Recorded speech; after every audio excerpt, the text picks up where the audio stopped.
நாமக்கல்ல உண்மையிலேயே நீங்கள் விசாரித்த விளைவாக, ஏன்னா இப்போ நேரடி விசாரிச்சுக்கிறீங்க, என்ன அங்கே உண்மையிலேயே வந்து குற்றச்சாட்டு, அந்த குற்றச்சாட்டு உண்மை இருக்கா? உண்மையா 100% உண்மைதான். அதாவது வந்து பார்த்தீங்கன்னா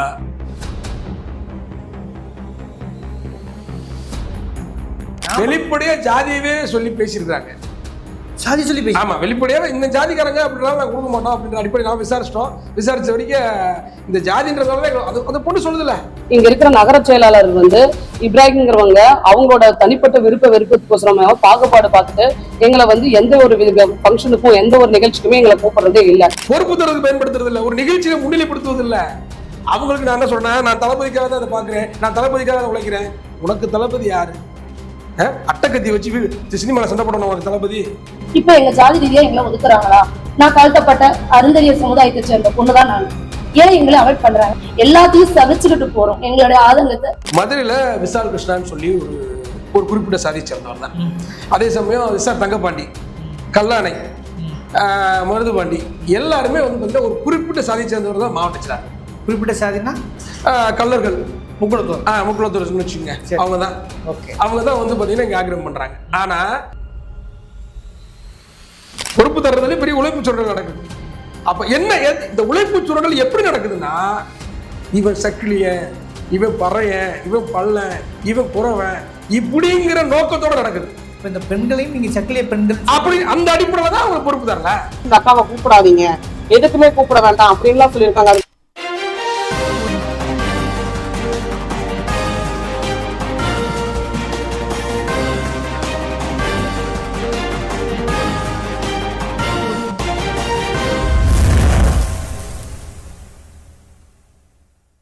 வணக்கம், இது அரசின் கழகம்.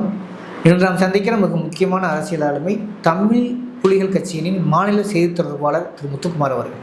வணக்கம். வணக்கம். குறிப்பாக விஜய் வந்து நீங்கள் தெரிஞ்சோ தெரியாமலோ அவர் ஜெயிப்பார் ஜெயிக்க மாட்டார், யாரோட கூட்டணி, இந்த டிபேட்லாம் தாண்டி ஊடகங்களில் பொதுவெளியில் ஒரு பேசும் பொருளாக மாறி இருக்கிறது. கொஞ்சம் சொல்லப்போனால் இப்போ பஸ்ஸை வந்து ரிவேஸ் வர சொல்கிறதே யாருன்னா டிவிக்கு தொண்டர்களாக தான் இருக்காங்க. அந்தளவுக்கு விசில் அடிச்சு வா வா வான்னு கூப்பிட்றாங்க. அதனால் அவங்களுக்கு அதை கடக்க முடியாது, ஊடகத்தின் அடிப்பில் அதை கடக்க முடியாத சூழல் இருக்குது. ஆனால் என்ன சமீப காலம் குற்றச்சாட்டாங்க, சாதி ரீதியாக குற்றச்சாட்டு ஒப்பு வருது. ஆனால் நேற்றைக்கு பார்த்தீங்கன்னா ஒரு இடத்துல வந்து குறிப்பாக அருந்திரி சமூகம் ஒதுக்கப்படுகிறது அப்படிங்கிற ஒரு குற்றச்சாட்டு வைக்கிறாங்க. உடனே சாதி ரீதியாக முத்திரை குத்துவது சரியா? அதை எப்படி பார்க்குறீங்க? இல்லை, உடனே சாதி ரீதியாக முத்திரை குத்துறதெல்லாம் இல்லை. கட்சி தொடங்குனதுலேருந்து இந்த சிக்கல் இருக்குது. இப்போ மதுரை உள்ளிட்ட தென் மாவட்டங்கள், குறிப்பாக மேற்கு மாவட்டங்களில் வந்து பார்த்திங்கன்னா வட மாவட்டங்கள்லேயுமே இந்த சிக்கல் இருக்குது. எல்லா மாவட்டங்கள்லேயுமே இந்த சிக்கல்கள் இருக்குது. அதாவது குறிப்பாக பட்டியலத்தை சேர்ந்தவர்களுக்கு, அது பல்லர் பறையர் உள்ளிட்ட எல்லாருக்குமே பொறுப்பு கொடுக்குறதில்ல அப்படின்னு சொல்லி அங்கங்கே பொறுப்புகள் எழுப்பிட்டு இருந்தாங்க, பிரச்சனை பண்ணாங்க, போஸ்டர் அடிச்சு விட்டுனாங்க, ஊடகங்களில் பேசினாங்க, சமூக ஊடகங்கள்லேயே நிறையா பரவுச்சு. அஜிதா கூட பொறுப்பு கொடுக்கல, சண்டை தான் போடுறாங்க. அந்த மாதிரி மருந்து குடிக்க போயிட்டாங்க, மருந்தெல்லாம் குடிக்க. இடைநிலைஜாதிகளும் தள்ளுமுள்ள இருக்குல்ல இருக்கு. இல்லை, அது நோக்கம் வேற, ஒரு பெண்ணுன்றதுனால சில சிக்கல் இருக்கு. ஆனால் இது இல்லை, இது மட்டும் இல்லை, நான் நிறையா சொல்ல வரேன், நிறையா இருக்கு. அப்போ தமிழ்நாடு முழுவதும் இந்த சிக்கலை வந்து பார்த்தீங்கன்னா ஏதோ புதுசாக பார்க்குற மாதிரி நம்ம பார்க்குறோம். அப்படி இல்லை, இது எல்லா கட்சிகள்லேயுமே இருக்கக்கூடிய ஒரு பெரும் சிக்கல். எல்லா கட்சிகள்லேயுமே மாவட்ட செயலாளரை போடுறதோ அல்லது பகுதி செயலாளரை போடுறதோ அல்லது முக்கிய பொறுப்புகள் கொடுக்குறதோ வந்து பார்த்தீங்கன்னா பட்டியலினத்தவர்களுக்கு இருக்காது, பெரும்பான்மையாக இருக்காது. அதில் கூடுதலாக வந்து பார்த்தீங்கன்னா இப்போ விஜய் கட்சியில் வந்து பார்த்தீங்கன்னா வெடிச்சு சதுறது. ஏன்னா இங்கே பட்டியலினத்தை சேர்ந்தவர்கள் தான் பெரும்பான்மையாக பார்த்தீங்கன்னா விஜயுடைய போஸ்டர் விட்டுறதா இருக்கட்டும், அவர் படங்களில் பெரிய லெவலில் வேலை செஞ்சதாக இருக்கட்டும், எல்லாருமே பார்த்தீங்கன்னா தமிழ்நாடு முழுவதும் பட்டியலினத்தை சேர்ந்தவர்கள் அதிகமாக வழக்கம் போல்னா கொஞ்சம் குறைந்திருக்கு. வழக்கம் போல் எல்லா கட்சி தலைவர்களுக்கும் எல்லா திருமாவளவன் சமூகங்கிறது இல்லை, அவங்க போஸ்ட் போட்டக்கூடிய நபர்களாகவும் அவங்களை ஆதரிக்கிறவர்களாகவும் பெரும்பாலும் இருக்காங்க. திருமாவளவனுக்கு பின் திருமாவளவனுக்கு முன்னு ஒரு இருக்கு. ஏன்னா அவர் அரசியலுக்கு வந்ததுக்கு அப்புறம் வந்து பாத்தீங்கன்னா குறிப்பா நடிகர்களை வந்து மக்கள் மத்தியில வந்து அம்பலப்படுத்தினார். நடிகருக்கு பின்னாடி போகக்கூடாது அப்படிங்கிறத அம்பலப்படுத்தி அதை நிறைய பேசியிருக்காரு. நம்மலாம் அதை கடந்து வந்த ஆட்கள் தான் அப்படிங்களா. அப்படி இருக்கும்போது இன்னைக்கு விஜய் ரசிகர்கள் வந்து என்ன நடக்குதுன்னா, இப்போ ஒன்றும் இல்லை, குறிப்பாக மதுரையில் எடுத்துங்க. இப்போ நம்ம நாமக்கல் சம்பவத்தை நீங்கள் குறிப்பிட்டு கேட்குறீங்க, மதுரையில் எடுத்துங்க. மதுரையில் விசால் கிருஷ்ணான்னு சொல்லி ஒரு குறிப்பிட்ட சாதி சேர்ந்தவர் தான். அதே சமயம் விசால் தங்கப்பாண்டி, கல்லாணை, மருதுபாண்டி எல்லாருமே வந்து பார்த்தீங்கன்னா ஒரு குறிப்பிட்ட சாதி சேர்ந்தவர் தான் மாவட்ட செயலாளர். குறிப்பிட்ட சாதினா கல்லர்கள், முக்குளத்தூர் வச்சுங்க, ஓகே, அவங்க தான் வந்து பாத்தீங்கன்னா இங்க ஆக்கிரமிப்பு பண்றாங்க. ஆனா இங்க மற்ற சமூகத்தை சேர்ந்தவர்கள் விஜய்க்காக சுவரட்டி விட்டலையா, விஜய் படத்தை கொண்டாடலையா, என்னமோ செஞ்சிருப்பான். ஆனா இங்க யாருக்கு அதிகாரம் கொடுக்கப்படுதுன்னா அவங்களுக்கு அதிகாரம் கொடுக்கப்படுது. இதே நிலைதான் நாமக்கல்ல ஏற்பட்டிருக்கு. நாமக்கல் மட்டும் இல்ல, நான் தமிழ்நாடு முழுவதும் சொல்றேன், எல்லா இடத்துலையும் இது நடந்திருக்கு. அந்த பெண்கள் வந்து கோலப்போட்டி உள்ளிட்ட பல நிகழ்ச்சியெல்லாம் வச்சிருந்திருக்காங்க. அந்த நிகழ்ச்சியெல்லாம் பூரத்தில் அவங்களை புறக்கணிச்சிருக்காங்க. பொறுப்பு பட்டச்சில பொறுப்பு கொடுக்குறதுல, வார்டு பொறுப்பு கொடுக்குறதுல அவங்களை ஒதுக்கி வச்சிருக்காங்க. வெளிப்படையா ஜாதியவே சொல்லி பேசியிருக்காங்க. சாதி சொல்லி பேசி, ஆமா, வெளிப்படையாக இந்த ஜாதிக்காரங்க அப்படின்னாலும் நான் கொடுக்க மாட்டோம் அப்படின்ற அடிப்படை நான் விசாரிச்ச வரைக்கும் இந்த ஜாதின்றதால அந்த பொண்ணு சொல்லுதுல, இந்த ஜாதினால எங்களை ஒதுக்கிறாங்கன்னு சொல்லுதுல. அவங்க சொல்றாங்க நேரடியா அந்த நாங்க பாப்போம் வாங்க சரி அப்படின்னு சொல்லி. இல்ல அது ஜாதியை சொல்லியே, ஜாதி தான் காரணம். ஜாதியை சொல்லி தான் புறக்கணிக்கிறாங்க. அப்ப சமூக நீதியை பத்தி பேசுறதுக்கோ, ஜாதி ஒழிப்பை பத்தி பேசுறதுக்கோ, ஊழல் ஒழிப்பை பத்தி பேசுறதுக்கோ விஜய்க்கு தகுதி இருக்கா, அந்த தமிழக வெற்றி கழகத்துக்கு தகுதி இருக்கான்னா துளியும் கிடையாது.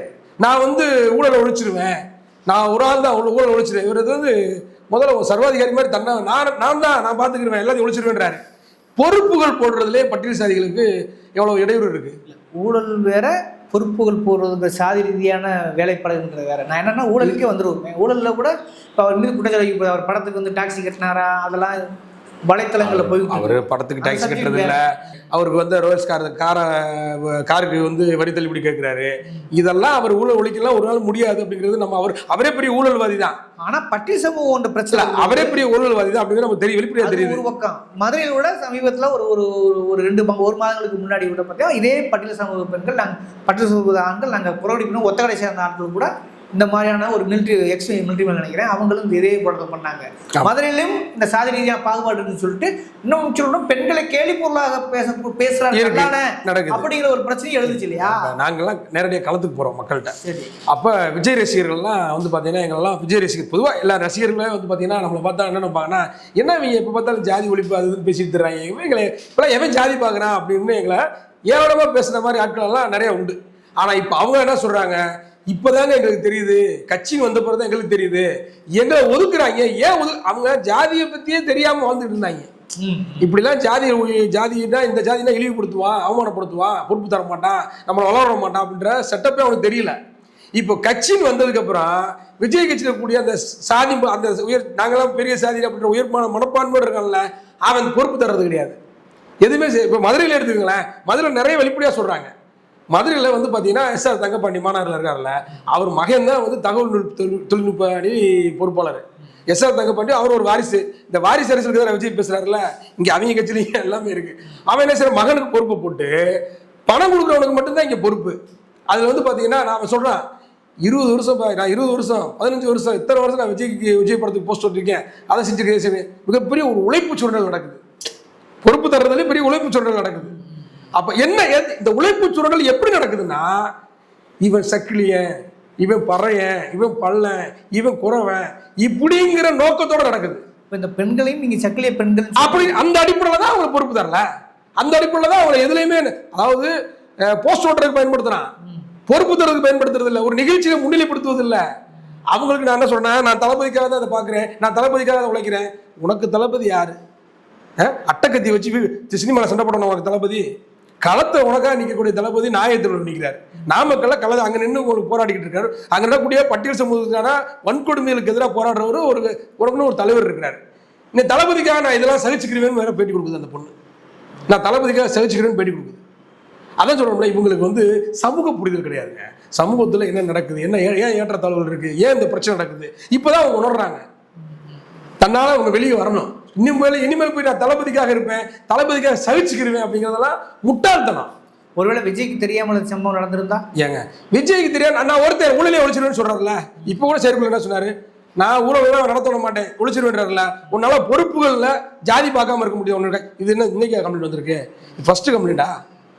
இது மாதிரி மதுரையில் நிறைய வந்துருச்சுங்க. இந்த மாதிரி புகார் வந்து பாத்தீங்கன்னா ஆண்களுக்கே இருக்கு, பட்டியல் சமூகம் ஆண்களுக்கே இருக்கு, பட்டியல் சமூகம் பெண்களுக்கு மட்டும், பட்டியல் சமூகம் ஆண்களுக்கே இருக்கு. முதல்ல வந்து அவங்க வந்து முதல்ல தற்கூரிகள் அப்படிங்கிறதுக்கு நம்ம மாற்றுக்கிறது கிடையாது. சரியான பேர் தான் அவங்களுக்கு. ஏன்னா அங்கே ஜாதி ரீதியாகவும் மட்டும் இல்லை, அவங்களுக்கு அரசியல் அறிவோ சமூக நீதி பற்றிய புரிதலோ எதுவுமே கிடையாது. ஆனால் கொள்கை தலைவர் அம்பேத்கர், கொள்கை தலைவர் பெரியார், கொள்கை தலைவர்னு வச்சுக்கிறது. இவங்க 2 பேரும் என்ன சொல்லியிருக்காங்க, அதை படி நீ நடைமுறைப்படுத்த முடியுமா? அப்ப நீ ஒரு ஆள் மேல உட்காந்துட்டு எல்லாம் செஞ்சிட முடியுமா? நீயே ஊழல்வாதி என்பது வேறு, நீயே ஜாதி வாப்பு என்பது வேறு. சரியா? இப்ப நம்ம என்ன கேட்கறோம்னா, இப்ப திராவிட முன்னேற்ற கழகம் இருக்கு. இன்னைக்கு திராவிட நாமக்கல்ல பெண்கள் எல்லாம் கொந்தளிக்கிறாங்கல்ல, நாங்கெல்லாம் சக்லீர் சமூகத்தை சேர்ந்தவங்க, சக்லீர் என்பதாலே எங்களை சாதி பார்த்து எங்களை இழிவுபடுத்துறாங்கன்றாங்கல்ல. நாமக்கல்ல சுற்றுலாத்துறை அமைச்சர் யாரு? ஒரு சக்லீர் சமூகத்தை சேர்ந்தவர் தான், மதிவந்தன். திராவிட முன்னேற்ற கழகம் தான் கொடுத்துருக்கு. ஏன் பொறுப்பு கொடுக்குறாங்க? இந்த சமூகத்திலேயே ஒரு அமைச்சர் வரணும் அப்படிங்கிற ஒரு சமூக நீதி சமூக நீதி பார்வை. அது மட்டும் இல்ல, அதே சமூகத்தை சேர்ந்த திமுகவில் துணை பொதுச் செயலாளர் பட்டியலே இருக்காங்க, பட்டியலத்தை சேர்ந்தவர்கள் இருக்காங்க. அந்தியூர் செல்வராஜன் ஒருத்தர் இருக்காரு. அப்ப திராவிட முன்னேற்ற கழகம் இவர் தான் தீய சக்தின்றார் திமுகவை. யார் தீய சக்தின்றது நீங்க கொஞ்சம் கவனிக்கணும். உன் கட்சியில எவனுமே தீய சக்தி தான், எல்லாமே தீய சக்தி தான், எவனுமே தூய சக்தி அங்கே கிடையாது. சரியா சொல்ல பண்ணவனா ஒரு தூய்மை பணி தொடர்ந்து செய்து கூடிய அவர்கள் வந்து ஒரு தூய சக்தியா தெரியல அவருக்கு. அவங்களுக்கு யாரு அது ஒரு குழப்பம் இருக்குது தொடர்ந்து. நான் தான் தூய சக்தின்னு சொல்றாருல்ல. தூய சக்தினா என்னன்னா முதல்ல நீ தெரிஞ்சுக்கணும். நீ சாதி பார்க்க கூடாது, உங்க கட்சியில எவனும் சாதி பார்க்க கூடாது. நீ இது வரைக்கும் அப்படி ஒரு சுற்றறிக்கை கொடுத்துருக்கியா? சாதி பார்த்து பொறுப்படக்கூடாது கொடுத்துருக்கியா? சரி, எத்தனை மாவட்ட செயலர் பட்டியலத்தை சேர்ந்தவருக்கா? எத்தனை மாவட்ட செயலர் நீ பட்டியலத்தை சேர்ந்து கொடுத்துருக்க? லிஸ்ட் எடுத்திருக்கியா? இதெல்லாம் எடுக்கணும். சமூக நீதி கணக்கு. நாங்க ஜாதி பார்க்க மாட்டோம்ல, வேற வேஷம் போட முடியாது. நாங்க ஜாதி பார்க்க மாட்டோம், இந்த காலத்துல எவன் ஜாதி பார்க்கறேன் அப்படிலாம் சொல்லக்கூடாது. ஒவ்வொரு சாதிக்கும் உண்டான பிரதிநிதித்துவத்தை இதுதான் இடஒதுக்கீடு. ஏன் திமுக வந்து பாத்தீங்கன்னா ஒரு வட்டச்செயலாளர் இருக்காங்கன்னா துணை வட்டச்செயலாளர் போடுவாங்க, பகுதி செயலாளர் ஒரு துணை பொதுச் செயலாளர் போடுவாங்க. பட்டியலத்தவர்களுக்கு இருக்கு, திமுக அப்படி ஒரு செட்டப் இருக்கு. இதெல்லாம் நீ நடைமுறைப்படுத்திருக்கியா?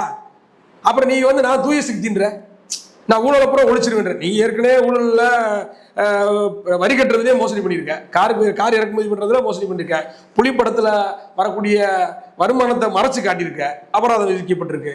இப்படி எல்லா ஊழல் பட்டியலும் உன் பக்கம் இருக்கு. உன் கட்சியில் இருக்க எல்லா பேரும் ஜாதி பார்க்கறான்.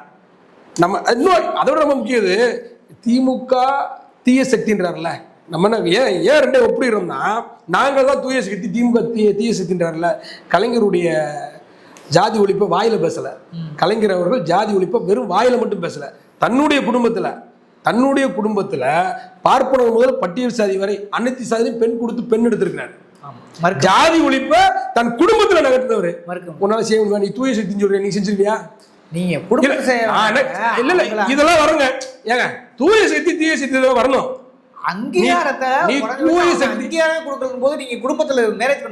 அங்கீகாரமும் வேணும், குடும்பத்திலேயே வேணும் இல்லையா? நீ களத்துக்கு வந்துட்டல, நீ மக்களுக்காக உழைக்கிறதுக்கு வந்துட்ட. உன் குடும்பத்துல நீ சொல்ற தீய சக்தின்னு சொல்ற திமுக தலைவர் கலைஞர் அவர்கள் பார்ப்பனர் முதல் பட்டியல் சாதி வரை பெண் கொடுத்து பெண் எடுத்திருக்காரு. தன்னுடைய குடும்பத்துல யாருமே இந்த சாதின்னு சொல்ல முடியாது. அப்படி ஒரு நிலைமை உருவாக்கியிருக்காரு. உன்னால உருவாக்க முடியுமா? உன் மகன் லண்டன்ல இருக்கான், ஒரு இயக்குனர் இருக்கான், அவனை நீ பட்டியல் சாதியில பெண் எடுக்கிற முயற்சி எடுப்பியா? நீ சம்பந்தம் பண்ண தயாரா? இன்னொருத்தர் இருக்கான் பாருங்க, ஆதவ அர்ஜுனா. ஒடுக்கப்பட்ட மக்களுக்காக ஆட்சியிலும் பங்கு அதிகாரத்திலும் பங்கு என்ற என்னுடைய குரல் ஒழித்து கொண்டே இருக்குன்ற நீயே ஒரு திருட்டுப்பேன். நீ என்ன பேசுற? ஒழிச்சு கொண்டே இருக்குன்ற. உன் குடும்பத்தில் அப்படி பட்டியல் சமூகத்தில் பெண் கொடுத்து பெண் எடுக்கிறதுக்கான தயாரா? நீயே ஏதோ சொல்றோம்னா நீ தீய சக்தின்னு சொல்ற திமுகவை, நீ தூய சக்தின்ற. அப்ப நீ தூய சக்தி இதெல்லாம் செய்ய முடியுமா? அவர் பெரியாரை தலைவராக ஏற்றுக்கொண்டார் கலைஞர், நடைமுறைப்படுத்தினார். அதான் நீ செய்ய முடியுமா? உன் கட்சியில இந்த ஒழுங்கு இல்லையே. உன் கட்சியில இந்த நாமக்கல்ல பிரச்சனை, மதுரையில பிரச்சனை, திருநெல்வேலியில பிரச்சனை, தென்காசியில பிரச்சனை, மேலூர்ல பிரச்சனை, எல்லா இடத்துலயும் சாதி பாக்குறீங்க. உன் கட்சியில எவ்வளவு பிரச்சனை இருக்கு, சாதி பாக்குறானே. உன் கட்சியோட நிர்வாகிகள் கூட சாதி பாக்குறானே. அவன் எங்க அம்பேத்கரை படிச்சிருக்கான்? பெரியார். சரி, ஒண்ணும் இல்ல, கட்சி தொடங்கி இப்ப 2 வருஷம் ஆச்சுல, இது வரைக்கும் நீ அம்பேத்கர் குறித்து என்ன கருத்து நடத்திருக்க? பெரியார் குறித்து என்ன கருத்தரங்கு நடத்திருக்க? என்ன நமக்கு என்ன கேட்கிறோம்னா, எந்த விதமான கருத்தரங்கு நடத்தல. எங்களுக்கு கொள்கை எதிரி பாஜகன்றல. பாஜகவை ஏன் கொள்கை எதிரின்னு சொல்றோம்? உன் கட்சியில் இருக்க எந்த மாவட்டத்தில் பேச முடியுமா? அப்ப அவனுக்கு என்ன நீ பயிற்சி கொடுத்துருக்க? வெறுமனே எப்படி சினிமாவில் போக்கஸ் காட்டணுமோ, எப்படி பஞ்ச் டைலாக் பேசணுமோ, அதே மாதிரி அரசியல்லையும் என்ன, அதாவது மாசத்துல ஒரு ரூபா கூட வெளியே வர மாட்டேங்கிறாரு. 1 மணி நேரம் வெளியே வராரு. ஜனநாயகனுக்கே அவர் நேரடியாக பதில் சொல்லலையே. கொள்கை எதிரியே எதிர்க்க முடியலங்க அவரால். ஒடுக்குறாங்க, ஆனா அழுத்தத்துக்கு ஆட்பட மாட்டேன் சொல்றதெல்லாம் அழுத்தம் இருக்குன்னு சொல்றாரு. யாரால அழுத்தம் இருக்கு? எங்க உனக்கு ஆதரவா திமுக தலைவர் ஸ்டாலின் அவர்கள் பேசிட்டாரு, அனைத்து கட்சிகளுமே பேசிட்டாங்க. அதே மாதிரி அவர் மட்டும் இல்ல, சமீப காலமா பட்டியல் சமூகத்துடைய ஒரு பிரதிநிதியாக, எல்லா ஒட்டுமொத்த சமூகத்தின் பிரதிநிதியாக இருக்கலாம் கூட, குறிப்பாக பட்டியல் சமூகத்தின் பிரதிநிதியாக பார்க்கக்கூடிய தோழர் தொல் திரும்ப அவர்கள் ஆமா. அவரையும் ஆதவ அர்ஜுன் அட்டாக் பண்றாரு. அட்டாக் பண்றாருல்ல, அவர் கொடுக்கப்பட்ட அஜெண்டா தானே, அவருக்கு கொடுக்கப்பட்ட அஜெண்டா அதுதான். நீங்க வந்து விசிகாவை அட்டாக் பண்ணணும், விசிகாவை டேமேஜ் பண்ணணும். அவர் தான் சொல்றாருல 20 பேர் தவிர மற்ற எல்லாரும் எங்க கூட வந்துட்டாங்கன்னு வேற சொன்னார். கவனிச்சிங்களா? அதை 20 பேர் தான் விசிகா இருக்காங்களாம், மற்ற எல்லாரும் கூட வந்துட்டாங்களாம். மறுநாளே அறிக்கையை மாற்றி கொடுக்க வேண்டிய நிலைமை வந்துருச்சு அவருக்கு. நான் அப்படி சொல்லவில்லை, இப்படித்தான் சொன்னேன்றாரு. சரி, இப்போ இன்னொரு விஷயத்துக்கு வருவோம். உண்மையிலே நாமக்கல்ல உண்மையிலேயே நீங்கள் விசாரித்த விளைவாக, ஏன்னா இப்போ நேரடி விசாரிச்சுக்கிறீங்க, என்ன அங்கே உண்மையிலேயே ஒரு குற்றச்சாட்டு, அந்த குற்றச்சாட்டில் உண்மை இருக்கா? உண்மைதான், 100% உண்மைதான். அதாவது வந்து பார்த்தீங்கன்னா, அது அந்த பெண்கள் வந்து பொறுப்புகள் வழங்கப்படுறதில்லை, அவங்களுக்கு வார்டு செயலர் பொறுப்போ இந்த பொறுப்பு வழங்கப்படுறதில்லை. அவங்க தொடர்ச்சியாக வந்து பார்த்தீங்கன்னா ஒரு ரசிகத்தன்மையோடு இருக்காங்க. என்ன சொல்கிறது, தற்குறியில் தான், தற்குறித்தனமாக இருக்காங்க. அப்போ அவங்களை வந்து எங்களுக்கு வந்து பொறுப்பு கேட்கும் போது பொறுப்பு கொடுக்கப்படுறது இல்லை, அவங்களுக்கு மேடைகளில் அமர வைக்கிறது இல்லை, மரியாதை கொடுக்கறது இல்லை, அவங்களோட எந்த ஒரு நிகழ்ச்சியிலையும் பங்கெடுக்கிறது இல்லை, அவங்க பகுதிக்குள்ளே வந்து பங்கெடுக்கிறது இல்லை. இதெல்லாம் நடக்குது, பகுதிக்குள்ளேயே வந்து பங்கெடுக்கிறது இல்லை, இதெல்லாம் நடக்குது. அப்போ இதெல்லாம் ஏன் நடக்குதுன்னு அவங்களுக்கு இப்போ தான் புரியுது. நம்மளை ஜாதி பார்க்குறாங்க. விஜய் கட்சியில் இருக்கக்கூடிய நகர செயலாளர் இப்ராஹிம் பேரெல்லாம் சொல்லியிருப்பாங்க, இந்த மாதிரி இவங்கெல்லாம் ஜாதி பார்க்குறாங்க, ரொம்ப எங்களுக்கு ஜாதி வித்தியாசம் பார்க்குறாங்க அப்படின்னு நம்ம தோழர்களை நேரடியாக அனுப்பிவிட்டு விசாரிக்க சொன்னதில்ல. அவங்க சொன்ன தகவல் தான், ரொம்ப ஜாதி வித்தியாசம் பார்க்குறாங்க விஜய் கட்சியில். சரி, என்ன இருக்க நிர்வாகிகள் பூரா என்ன நடவடிக்கை கேட்டு நம்ம சொல்லிட்டு வந்தோம், இவங்க உங்களுக்கு தளபதி கிடையாதுமா, அட்டக்கத்தி வச்சு சண்டை போட்டவன், அவனுக்கு உனக்கு சம்மந்தம் கிடையாது, சும்மா ஏதாவது ரசிக தன்மையில ஏமாந்துக்கிட்டு இருக்கவனா வந்து வேற வேலையில பாருங்க, முதல்ல தாவக விட்டு வெளியேறுங்கன்னு சொல்லிட்டு வந்திருக்கோம். அப்படிதான் சொல்லிட்டு வந்திருக்கோம், நம்ம தோழர்களை விட்டு அப்படிதான் சொல்ல சொல்லியிருந்தோம்.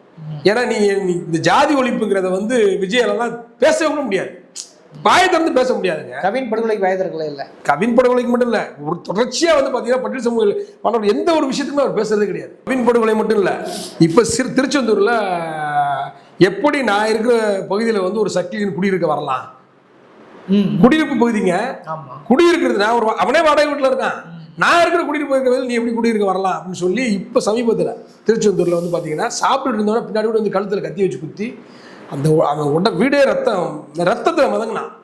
தமிழ்நாடு முழுது பெரிய செய்தி ஆச்சு. விஜய் வாய் திறந்தாரா? இது இது அப்போ நீ ஜாதி ஒழிப்புக்காக பேசுவதற்கு நீ இது வரைக்கும் கவின் படுகொலைக்கும் பேசலை, இந்த திருச்செந்தூர் படுகொலைக்கும் பேசலை. நீ அப்போ என்ன, நீ உண்மையிலே நீ எதுக்காக நிற்கிற? நான் முதலமைச்சர் ஆகணும், நான் என்னை முதலமைச்சர் ஆக்கியிருக்கேன், எல்லாரும் எனக்கு ஓட்டு போட்டிருக்கேன். இது எப்படி ஒரு உண்மையிலே இதுதான் ஜனநாயகமா? இதுதான் ஜனநாயகம் பார்ப்பேன். நீ ஜனநாயகம்னு வேற சொல்லிக்கிற உனைய கோமாளின்னு சொன்னால் சரியா இருக்கும். கோமாளிங்கிறது தான் பொருத்தமாக இருக்கும். இந்த அட்டைக்கத்தி எடுத்துக்கிட்டு மக்களை ஏமாத்துறவங்கள பார்க்கக்கூடாது. சில இளைஞர்கள் ரசிகத்தன்மையோட புரிதல் இல்லாமல் விஜய்க்கு பின்னாடி இன்னைக்கு நிற்கலாம், 2026 பின்னாடி அவர் விஜய்க்கு பின்னாடி யாரும் நிற்க மாட்டாங்க. அதுதான் யதார்த்த நிலைமை, புரிந்து கொள்வார்கள். ஓகே, சாதியான ஒடுக்குமுறை இருக்குங்கிறத ஆதாரப்பூர்வமாக நீங்கள் அந்த ஸ்பாட்டில் விசாரிச்சுருக்கீங்க. அதை அப்படியே மக்கள் பார்வைக்கும் ஏன் விஜயின் பார்வைக்கும் கூட விட்டு விடுவோம். இந்த விவாத சூழல் அறக்கலத்தை நேரம் ஒதுக்கிதான் பண்ணி. நன்றி.